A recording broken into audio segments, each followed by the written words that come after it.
আমি তোমার সাথে খেলতে চাই। ছোট গ্রামের রাস্তায় মিলু একা বসে আকাশের দিকে তাকিয়ে দীর্ঘশ্বাস ফেলছে।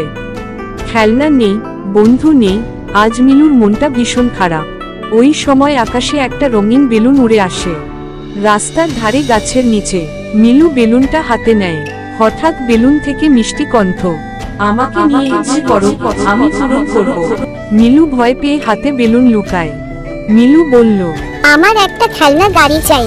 সঙ্গে সঙ্গে বাতাস ঝড়ের মতো ঘুরে একটা লাল খেলনা গাড়ি মিলুর সামনে হাজির। মিলু খুশিতে লাফিয়ে ওঠে। মিলু আবার বলল, বন্ধুরাও চাই, অনেক বন্ধু। হঠাৎ গ্রামের সব বাচ্চারা মিলুর চারপাশে ভিড় করে। কেউ টানছে, কেউ খেলনা চাইছে, কেউ বেলুন ছুঁতে চাইছে। মিলু বিরক্ত হয়ে পড়ে। বেশি ইচ্ছে কখনো কখনো বেশি ঝামেলা ডেকে আনে। মিলু বেলুনকে চুপ করে বলল, আমি শুধু সত্যিকারের একটা বন্ধু চাই, যে আমাকে বুঝবে। বেলুন হেসে মিলিয়ে যায়। সামনে দাঁড়িয়ে থাকে একটা ছোট লাজুক ছেলে।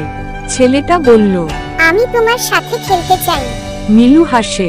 ওরা নতুন বন্ধুর মতো হাত ধরে হাঁটে। সত্যিকারের বন্ধু পাওয়া জাদুর থেকেও বেশি মূল্যবান।